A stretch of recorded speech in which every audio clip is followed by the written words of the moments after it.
Voici Mathieu Noël. Quelle belle annonce, Michel. Mathieu, ce matin, une fois n'est pas coutume, vous êtes satisfait de la programmation de notre émission, c'est pas toujours le cas, même si vous ne dites rien, mais je vois ça dans vos yeux.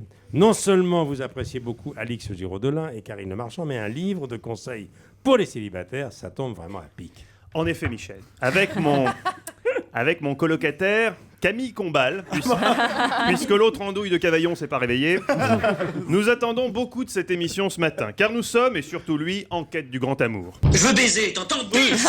Doucement, Camille, doucement, ne brusquons pas les choses, c'est pas comme ça qu'on va y arriver. Non, nous attendons beaucoup de cette émission, car autant des invités comme Tintin le tatoueur ou Patrick Voileau, le spécialiste des diamants, n'avaient pas pour nous grand intérêt, vu qu'on n'a pas le projet de se faire tatouer et qu'on n'a pas de blé pour acheter des diamants, autant la perspective de trouver enfin une femme, si possible consentante, est un projet que Camille caresse depuis longtemps.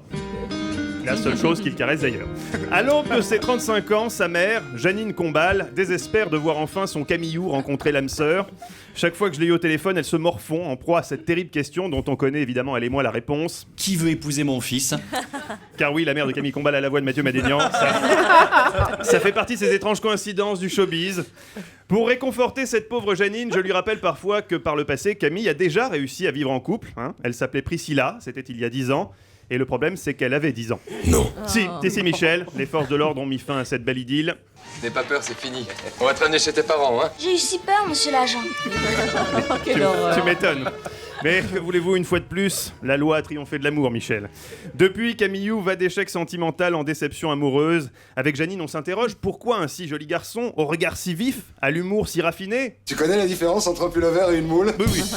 Ne trouve-t-il pas chaussure à son pied? C'est quand même incroyable. Peut-être, qui sait, peut-être une trop grande timidité. Et puis, comme dirait sa mère... Il boit beaucoup, c'est ça aussi. Moi, je crois que c'est ça qui l'handicape. Oui. C'est cette bière. Cette bière, Janine, bien sûr, ça joue aussi certainement. Enfin, toujours est-il que votre livre, chère Karine, chère Alix, est une aubaine. Pas seulement pour Camillou. Les conseils que vous délivrez sont utiles pour nous tous. D'ailleurs, ce matin, tout le monde dans l'équipe était très enthousiaste à l'idée de vous recevoir. Enfin, à part Michel, qui avait mal lu le nom de l'invité sur le tableau et qui, 5 minutes avant l'antenne, s'exclamait encore... Alors, je vais accueillir Guy Marchand. Non, Michel. Non.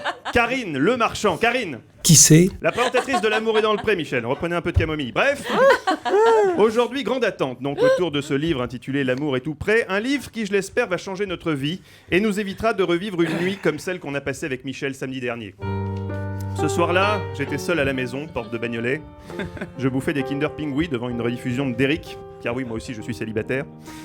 Camillou, lui, était sorti. Il avait rendez-vous avec sa nouvelle petite amie, Angelina Jolie. Élu... Ça, c'était pour Madénian, non, la Jolie? Évidemment. Élue en 2011, meilleure sosie approximative d'Angelina Jolie dans la région PACA, dans la catégorie pilosité atypique. Bonjour Angelina. Entre Angelina Jolie et Camillou, ça avait pourtant été un coup de foudre immédiat. Elle était venue l'attendre à la sortie de son one-man show, devant le point-virgule. Elle avait eu peur d'être noyée dans la foule des fans, mais elle a réalisé avec bonheur qu'elle était toute seule. Elle s'est jetée sur lui et, en total désaccord avec le magazine Télérama, a déclaré... C'était extraordinaire. Elle lisait Télépoche en même temps. Mais je vous laisse imaginer le bonheur de Janine Combal, qui ne pouvait rêver mieux comme future belle-fille qu'Angelina Jolie, comédienne prometteuse, même si pour l'instant elle est gogo-danseuse à Jouan-les-Pins, certainement promise à un grand avenir au cinéma. Ça valait la peine d'attendre, pas vrai Janine? C'est une chienne? Non. C'est vrai que c'est pas Audrey Hepburn non plus, mais bon. Angelina était une fille bien, enfin c'est ce qu'on croyait. Car hélas, même les plus belles histoires ont une fin. Les plus pourris donc a fortiori aussi. Et samedi soir, alors que Derrick dégainait mollement son pistolet au terme d'un épisode haletant soutenu par des doublages de qualité... J'ai un gros pistolet. J'ai vu mon Camillou débouler dans le salon et s'effondrer à mes côtés sur notre canapé Château d'Axe imitation buffle en pleurs. Il voulait... on a du beau mobilier. Ah oui, alors. Avec ce que vous nous payez. Imitation buff, c'est très On a rare. ce qu'il faut. Attention, ils sont clients chez nous, il y a une campagne en ce moment, Château d'Axe. Très bonne qualité. Allons-y. Il voulait, me disait-il... Camille me disait vouloir en finir. Les pires pensées traversaient son cerveau, qui n'était pas habitué à tant d'agitation. Il faut dire qu'il tombait de haut. J'ai le vertige. Non, c'est une expression, Michel. Entre deux sanglots, Camillou m'a expliqué ce que je redoutais, à savoir qu'Angelina Jolie l'avait quitté pour Francis Ginibre des Chevaliers du Fiel, qui lui faisait des zéniths. Il fallait à tout prix le soutenir dans cette terrible épreuve. J'ai donc appelé Michel Drucker, qui est arrivé. En hélico. Oui, évidemment. Il est rare qu'il se déplace en RER. Enfin, grâce à Michel, on a réussi à redonner le sourire à Camillou. Dans ces moments-là, vous savez, pour faire rire un type qui vient de se faire plaquer, il y a que deux options. Soit on regarde un extrait du DVD de Gad Elmaleh, soit on écoute un extrait de l'émission Faites entrer l'invité, dans laquelle Michel Drucker faisait semblant de s'intéresser aux pierres précieuses de Patrick Voileau, dont il se foutait, mais alors éperdument. Pour plus d'efficacité, on a choisi la deuxième option. C'est vrai que le diamant est composé d'un seul élément naturel, le carbone. Peut-être.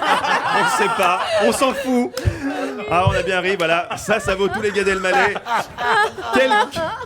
Quelques minutes d'émission ont suffi à Camillou pour retrouver le moral. Et puis avec votre livre, ça peut caler mieux. On vous dit merci d'avance. Michel, un dernier mot sur l'amour. Aimons-nous vivants. Pas con, ça. Mathieu Noël, au sommet de sa forme.